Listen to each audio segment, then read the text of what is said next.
नवाज शरीफ पाकिस्तान पहुंचते ही आग बगोला। इतने कम लोग इस्तकबाल के लिए क्यों आए? मरियम नवाज और उसके चेलों की दौड़े लग गईं। नवाज शरीफ वतन वापसी के लिए तैयारे पर सवार हो गए। चंद घंटों में अपनी सरजमीन पर होंगे और हम सब के दरमियान होंगे और मुल्क की किस्मत बदलेंगे। इस पर एक लतीफा याद आया। लतीफा सुने, जो अपनी माँ और बीवी के जनाजे में नहीं आया वो कौम के लिए आ रहा है। दोबारा एक और लतीफा याद आया कि जिन चैनल्स को करोड़ों अरबों रुपए देकर बैनर्स बनवाए जा रहे हैं और तासुर दिया जा रहा है कि पूरी कौम मियां नवाज शरीफ की मुंतजिर है, उनकी इस वक्त की सूरत हाल ये है कि मीर शकीलुर रहमान के जियो न्यूज पर 2500 लोग, समा टीवी पर 1800 और मोहसिन नकवी के 24 न्यूज पर 316 अफराद नवाज शरीफ की वापसी की कवरेज को देख रहे थे। यानी 3 बड़े हामी चैनल्स पर कुल मिलाकर 20 करोड़ पाकिस्तानियों में से 4600 लोग ही देख रहे थे। या ये भी हो सकता है कि पूरी कौम लाहौर रवाना हो गई हो और कोई टीवी देखने वाला न बचा हो। ऐसा सिर्फ मियां साहब के ख्वाबों में ही हो सकता है। इसी ख्याल में काफले के काफले मीनार पाकिस्तान पहुंच रहे हैं। मियां साहब को इतना भी नहीं पता कि इससे ज्यादा लोग तो वीकेंड पर फोर्ट्रेस स्टेडियम में जमा हो जाते हैं, जितनी आप पूरी सियासी कुव्वत इस्तेमाल करके अपने इस्तकबाल के लिए मीनार पाकिस्तान पर लाए। टीवी चैनल्स पर चोर नवाज की प्रमोशन की जा रही है। टीवी चैनल से गुजारिश है कि पैसा जरूर कमाएं, पर कुछ शर्म और गैरत भी कर लें कि मीनार पाकिस्तान पर गानों और औरतों के रक्स की खबर, फलस्तीन में 3000 शहीदों की खबर से पहले न चलाएं। मियां साहब बिल आखिर सफारिश, चापलूसी और ढोंग जबरदस्ती की सियासत करके भुट्टो के रास्ते पर चलते हुए पाकिस्तान की सरजमीन पर लैंड कर चुके। ये वो अजीम भगोड़ा इंसान है जिसकी सिर्फ सियासत पाकिस्तान में है। इस मुल्क ने इसे 3 बार वजीर आजम बनाया, पर इसका कारोबार, घर, अपार्टमेंट्स दुनिया भर में फैले हुए हैं। मजे की बात यह है कि इन एसेट्स का इनके पास भी कोई हिसाब किताब नहीं। सहाफियों और चैनल्स को खरीद कर अपने हक में बयान बनवाते हैं। बाकी सब केसेस एक तरफ, गाड़ी लेने के करप्शन का केस 100% इन पर बनता है, पर जनाब की गिरफ्तारी नहीं हुई। पैसे के जोर पर अदलिया, वकील सब कुछ खरीद लेते हैं, मगर हर बार की तरह माफी एक जगह से नहीं हुई। इस बार अवाम ने इस खानदान को करप्शन पर माफ नहीं किया। शरीफ माफिया की सरपरस्ती में चलने वाले तमाम माफिया की करप्शन इस मुल्क की तबाही और बर्बादी की जिम्मेदार है। जिसका इंतजार था वो बेकार आ ही गया।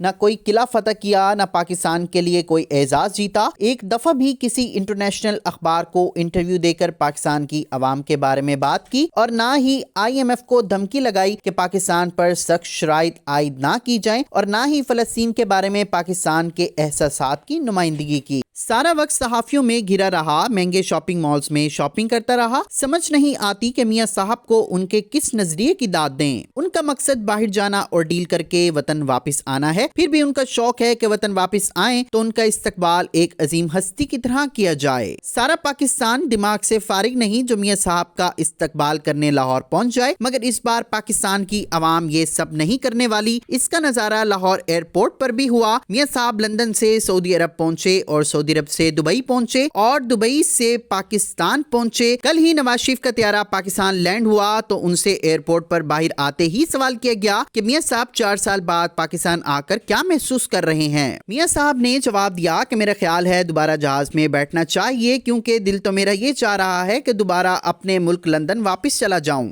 मियां साहब ने हस्बे मामूल लाल रंग का बड़ा मफलर गर्दन में डाल रखा था। उनके चेहरे पर किसी किस्म की कोई खुशी का तासुर नहीं था, अलबत्ता परेशानी जरूर नजर आई। उनका कौम के नाम यही पैगाम है कि वो यहाँ खुशहाली के लिए आए हैं। एक बार फिर वो कौम की किस्मत बदलने आ रहे हैं। अब पटवारी तो एक बार फिर उछल रहे हैं कि हमारी किस्मत बदलने लगी है। इलेक्ट्रॉनिक मीडिया और सोशल मीडिया पर नाच गाने से भी अंदाजा हो रहा होगा कि पटवारी क्यों खुश हैं। पटवारी खुश हैं, पर कौम ने अकल के नाखून ले लिए हैं। अवाम अब झूठे लारों और वादों पर भरोसा नहीं करती।